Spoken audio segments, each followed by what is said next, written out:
Vamos ver mais um probleminha aqui de multiplicação de frações. 1/2 vezes 3/4 vezes 5/6. Olha, aqui não dá para simplificar, nem aqui, nem aqui. Mas a gente pode fazer algumas simplificações. Aliás, a gente pode fazer só uma simplificação. O 3 e o 6, ó. Dá para dividir ambos por 3. Então aqui vai ficar 1 e aqui vai ficar 2. Então isso aqui vai dar 1 vezes 1 vezes 5 sobre 2 vezes 4 vezes 2. 5 sobre 16. Ó, esse aqui na verdade são 6 exercícios. Vamos ver aqui. Primeiro deles, quanto que é 2/3 de 360? 2/3 vezes 360. É só lembrar que o vezes, na verdade, que o D, na verdade, significa vezes.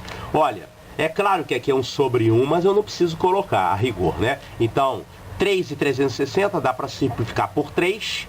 Então aqui vai ficar 1 e aqui vai ficar 120.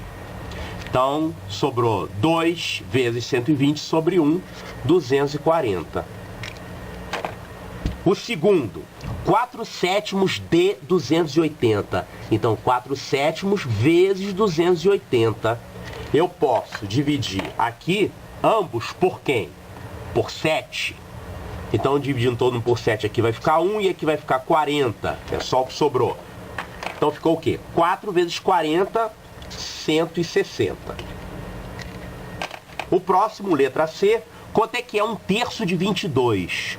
1/3 de 22 é 1/3 vezes 22. Sinto muito, não dá para fazer mais nada aqui. Isso aqui vai dar 22/3 e ponto final. Não dá para fazer mais nada, não dá para simplificar ninguém.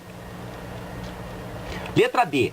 A metade de 1/3 de 720. A gente vai ter aqui duas multiplicações.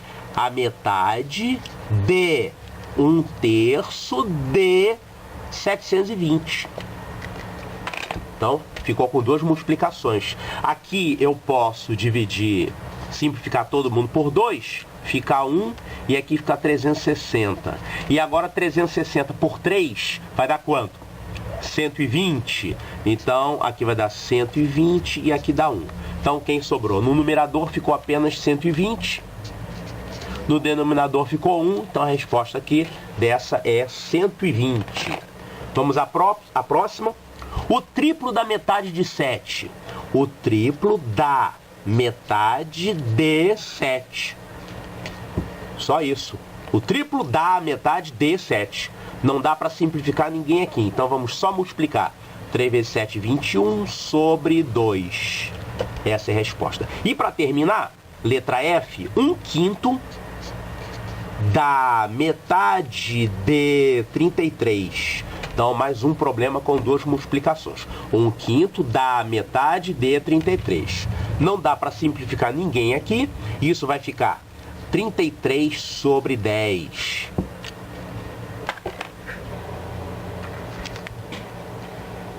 Vamos dar uma olhadinha nesse problema aqui.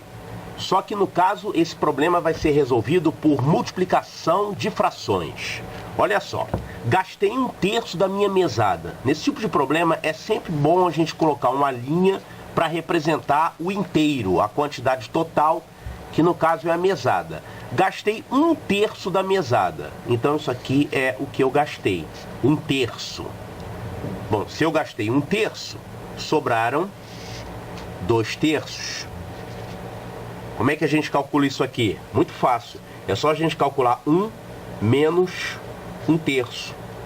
Faz a continha aqui e a gente vai ver que isso dá 2/3. Muito bem. Do valor que sobrou, então presta atenção, desse valor que sobrou, que é 2/3, guardei 2/5. Então, eu guardei 2/5 de 2/3. Então, é vezes. Então, esse pedaço aqui é o que eu guardei. Então, eu tenho aqui o que sobrou vezes 2/5. Então, eu guardei 2/5 de aquilo que sobrou. E o restante eu usei para comprar um jogo de computador que custou R$48. Então a gente tem que saber que fração corresponde esse pedaço aqui que sobrou. Olha, vamos fazer essa continha aqui. Isso aqui vai dar a mesma coisa que 2 vezes 12, 4, 3 vezes 5, 15. Isso aqui é 4 sobre 15. Eu tenho que calcular que fração é esse R$48 aqui. Eu posso calcular isso aqui de duas formas. Ou eu vou pegar o total, que é a unidade, subtraio 1/3 e subtraio 4/15. Ou então eu vou calcular esse pedaço da mesma forma como a gente calculou esse aqui. Nós vamos pegar esse total aqui, que sobrou, que é 2/3, e multiplicar pelo que falta de 2/5 para completar a unidade. Então, se esse pedaço aqui é 2/5 do que sobrou, então essa parte é 3/5 do que sobrou, né? Porque 2/5, 3/5 somados dá 1. Então 3/5 é o que falta para completar a unidade a partir de 2/5. Então eu tinha 2/3, que é o que sobrou. 2/5 disso é o que eu guardei. E o restante, 3/5 disso, é o que eu usei para comprar o jogo. Bom, que fração é essa aqui? A gente pode simplificar, isso aqui vai dar 2/5. 2/5 da minha mesada, que corresponde a R$48.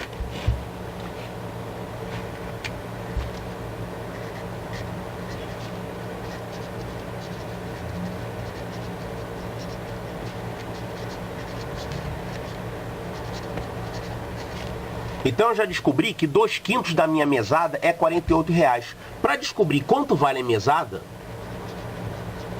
é só pegar esse valor aqui e dividir por 2/5. Ah, mas eu não ensinei divisão de fração ainda, né?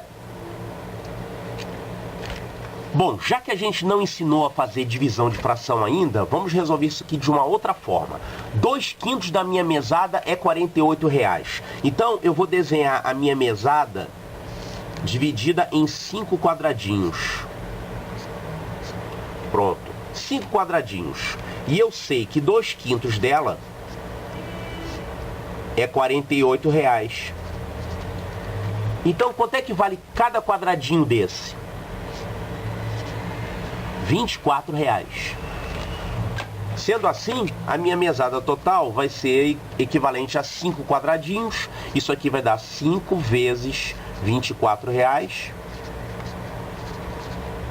que é igual a R$120. Vamos ver mais dois assuntos aqui. Fração inversa e divisão de frações. Vamos ver o que é isso. Fração inversa é a fração que a gente obtém quando a gente troca de lugar o numerador com o denominador. Por exemplo, a gente tem essa fração aqui, 3/7. Se a gente trocar de lugar o numerador com o denominador, nós vamos ficar com a fração 7/3, né? Então invertemos as posições do numerador com o denominador. A fração inversa também pode ser calculada dessa forma aqui, ó. 1 dividido por 3/7. A gente vai ver daqui a pouco que isso aqui dá 7/3. Mas por enquanto não.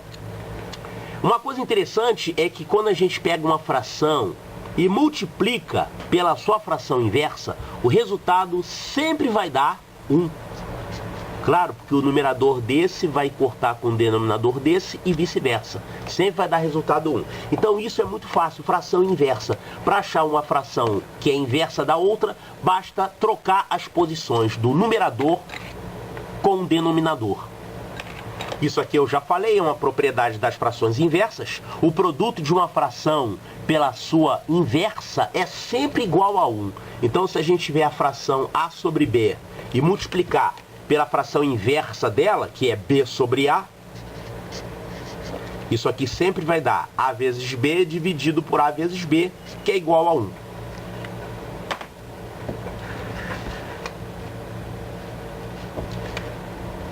E agora nós já podemos ensinar a divisão de frações. A gente já viu como é que faz adição, subtração e multiplicação de frações. Falta agora ver como que é a divisão. A divisão é muito fácil. Dividir uma fração por outra é a mesma coisa que multiplicar essa fração pelo inverso da outra. Então, isso aqui é a mesma coisa que 3/5 multiplicado pela fração inversa dessa aqui. No caso, isso aqui vai dar 10/7. Então, para você fazer uma divisão de frações, você repete a primeira fração e multiplica pelo inverso da segunda. Então, nesse caso aqui, nós ainda podemos simplificar aqui por 5. Aqui vai dar 1 e aqui vai dar 2. Isso aqui, então, vai dar 6/7. Então, dividir uma fração por outra é a mesma coisa que multiplicar essa fração pelo inverso da outra. Bom, devido a isso, nós podemos entender que por que a fração inversa também pode ser calculada dessa forma aqui. Fração inversa é obtida também quando você divide 1 pela fração que você tem. Então, olha só, se você tiver 1, que é 1/1, dividido por 3/7, isso aqui vai dar, eu vou repetir a primeira fração e vou multiplicar pelo inverso da segunda. Ah, eu encontrei a fração inversa, né? Então, a gente dividir 1 por uma fração é a mesma coisa que obter a fração inversa dessa fração. Então, é um resultado interessante que a gente sempre pode usar. Se você tiver uma continha assim para fazer 1 dividido por 2/5, isso aqui vai dar o quê? 5/2. Você pode colocar direto, não precisa escrever dessa forma.